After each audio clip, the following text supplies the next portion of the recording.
Allahumma salli ala Sayyidina Muhammad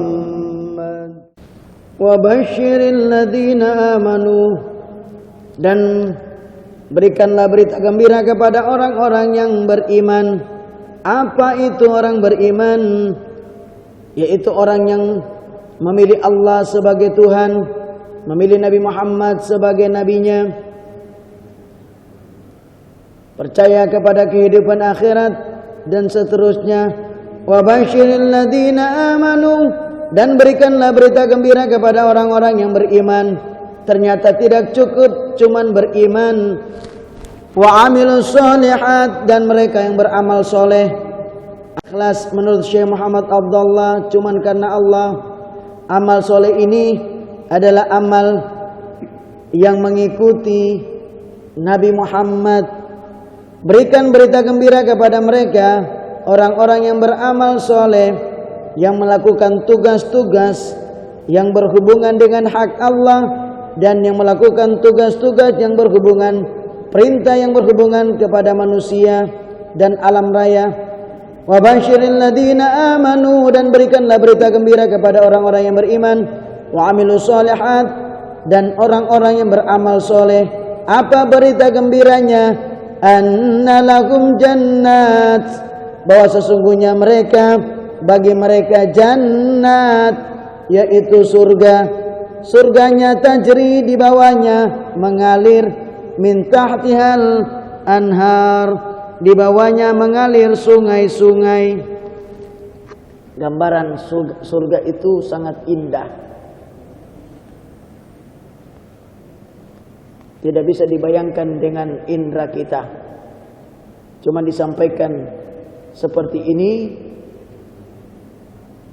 bahwa surga itu tempatnya sejuk, bukan kedinginan ya. Sejuk itu maksudnya seger.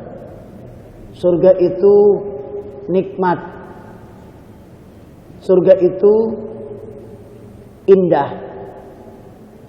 Tidak ada capek di sana. Nikmatnya surga itu langgeng dan bertingkat-tingkat. Jadi kalau di dunia ini kita nikmatnya ada, tapi nikmatnya semu. Dunia ini isinya kepalsuan. Senangnya gak hakikat. Makan makanan yang paling enak, kira-kira makan apa Pak? Asam pedas. Oke lah. Asam pedas paling enak itu makanya makan yang pertama, yang kedua, yang ketiga. Yang paling enak pertama.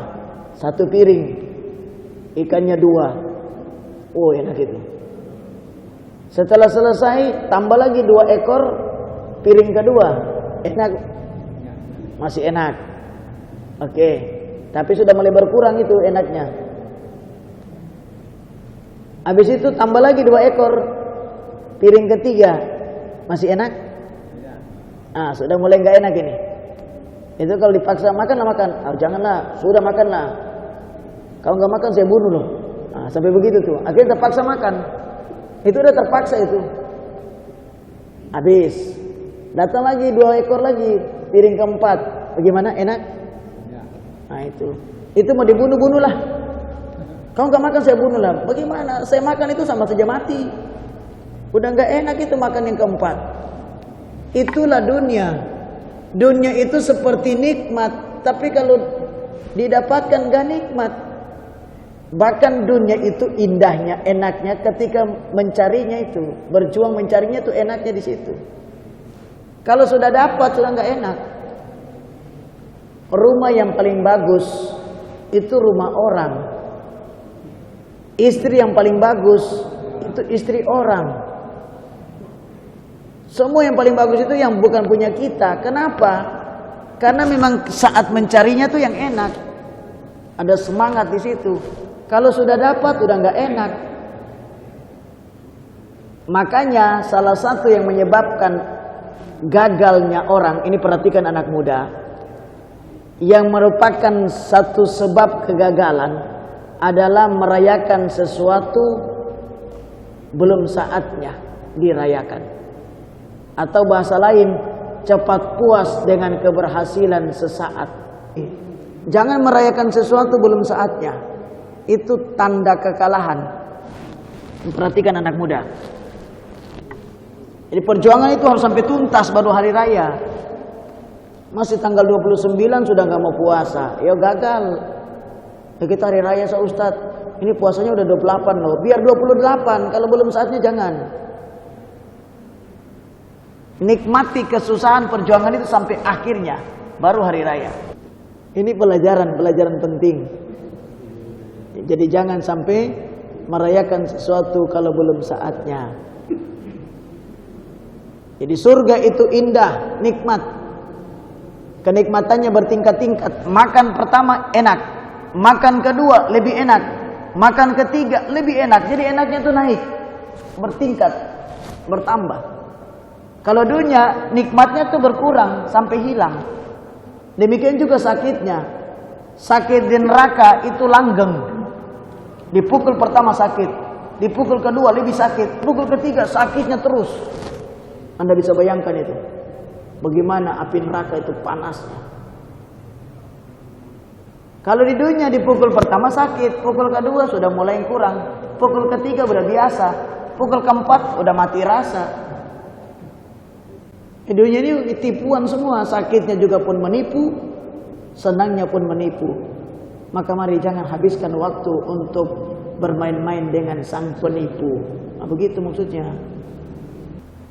Syekh Mutawali Asy-Sya'rawi, beliau katakan, jangan pernah kalian khawatir terhadap makar musuh kalian. Jangan pernah kalian takut kepada ancaman musuh. Karena kenapa? Musuh kalian tidak bakalan bisa melakukan sesuatu melebihi daripada ketentuan Allah. Yakinlah itu. Umpamanya Allah menentukan si A ini diginikan, maka cuma segitu saja. Walaupun mereka niat membunuhnya pun tidak bisa. Ya Allah cuma tentukan segini. Paham? Jadi nggak usah repot. Umpamanya Allah cuma menakdirkan dia si A paling banter itu masuk penjara. Ya cuma penjara saja. Walaupun diusahakan mau dibunuh nggak bisa. Karena mereka cuma melaksanakan takdir Allah. Musuh itu loh cuma melaksanakan takdir Allah. Dia tidak mungkin melebihi daripada ketentuan Allah. Kalau ketentuan Allah kita cuma dicolek saja, walaupun dengan senjata AK-47 itu cuma dicolek toh itu. Jadi seperti peluru cuma gitu saja. Aduh geli, aduh gitu-gitu aja. Karena ketentuan Allah cuma begitu. Makanya apa yang direpotkan? Cuman ini adegan berbahaya nih. Nah gitu. Makanya para ulama itu tenang saja. Mereka kelihatannya cuma seperti protes dan seterusnya, tapi mereka ridho. Apapun yang terjadi pasti sudah sesuai dengan ketentuan Allah. Yang penting apapun yang terjadi, ridho Allah mereka peroleh. Kan intinya cuma itu.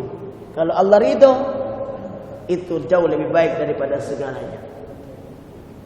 Wa basyiril ladzina amanu wa 'amilus solihati anna lahum jannatin tajri min tahtihal anhar.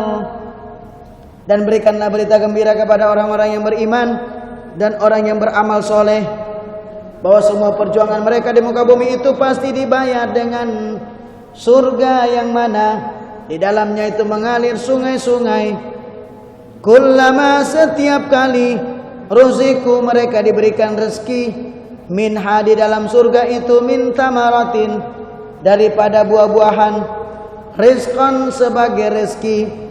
Qalu mereka mengatakan hada ini alladzi ruziqana yang mana kami diberikan rezeki min qabl di dunia dulu. Wa utubihi mutasyabiha dan mereka diberikan bihi dengannya di dalam surga itu mutasyabihan yang sama serupa. Jadi ketika dimakan di sana Saya kepingin makan onde-onde. Onde-ondenya datang. Dilihat, onde-ondenya lebih bagus ya. Dimakan rasanya lain lagi. Jadi apa yang ada di dunia ini ada di akhirat nanti, ada di surga. Cuma nikmatnya beda. Jadi khamar juga ada di sana, tapi khamarnya tidak memabukkan. Nikmat, lezat. Susu di sana, waduh, masya Allah, enaknya luar biasa. Madu, air putihnya, masya Allah. Jadi apa yang ada di dunia ini di sana juga ada, dan lebih baik. Ini gambaran bahwa sebenarnya orang ahli surga itu sudah bisa merasakan surga di dunia. Orang ahli surga itu, apa itu yang dirasakan? Tenang, kalem, makannya walaupun biasa tapi nikmat. Ada krisis dimanapun dia tetap tenang. Itu ciri-ciri orang ahli surga itu. Belum masuk surga sudah merasakan surga. Itu orang surga. Mudah-mudahan kita termasuk di dalamnya. Jadi ketika diberikan makanan di surga, dia katakan, ini seperti dulu saya rasakan di dunia juga. Cuman beda, serupa tapi tak sama. Walahum fiha, dan bagi mereka di dalamnya azwajun, mereka punya pasangan hidup, punya istri-istri, mutahharatun, yang suci, yang bersih. Jadi di sana ada pasangan hidup. Makanya kalau nggak laku kawin di dunia, sabar, ya. Yang duda sudah ketuaan, nggak dapat lagi, nggak laku lagi, sabar. Ada gantinya nanti di sana. Bahkan diceritakan oleh Syekh Muhammad Abdullah ketika masuk di ring pertama di surga, itu sudah dijemput oleh para bidadari. 70.000 bidadari sudah siap menjemput. Dilihat, masya Allah. Habis itu malaikat, Pak, masuk lagi Pak. Masuk ring kedua, lebih cakep lagi. Terkagum lagi, ya Allah, lebih bagus daripada ring pertama. Pak, jangan kelamaan, masuk lagi. Masih ada lagi yang lebih bagus, ada, masuk. Masuk di pintu ketiga, lebih bagus lagi. Terus begitu sampai di ring ke-7. Begitu sampai ke ring ke-7 dikasih kaget, Pak. Masuk lagi, Pak. Pak Hadi, masuk. Oh, masih ada, masuk lagi. Begitu dimasuk itu, masuk ke pintu yang ke-7, yang terakhir, yang ke-8. Ada bidadari. Kecuali cuma satu. Tapi paling cantik lebih daripada yang ring pertama sampai ring ke-7. Begitu sampai ke dalam itu dia terpesona lihat, ini Pak Hadi contohnya. Sama yang bidadari yang satu di dalam ini langsung ngomong, Bang, Abang, kamu yang manggil saya? Iya saya. Bang Hadi, kau tahu nama saya? Saya ini bojomu. Loh, bojoku. Kalau bojoku tuh namanya Fatima. Iya saya ini Fatima. Hah? Fatima? Kok cantik begini, Fat? Kok jadi cantik begini? Iya Bang, ini dulu. Itu kalau Fatima ya. Siapa namanya Pak? Bu Fat. Kok cantik sekali ya kamu? Iya ini perjuangan kita dulu Bang. Abang telah memberikan perjuangan kepada saya sampai saya bisa menjadi istri soleha. Inilah saya sekarang ini. Kau lebih cantik dari bidadari. Jadi istri yang soleha itu lebih indah, lebih cantik daripada bidadari. Insyaallah, mudah-mudahan istri-istri kita menjadi istri-istri yang soleha. Amin ya rabbal. Wahum, dan mereka fiha di dalamnya khalidun, mereka kekal di sana nanti kekal. Maka jangan sampai kalian terbuai dengan dunia yang sementara ini. Nikmat surga ini lebih daripada nikmat yang pernah ada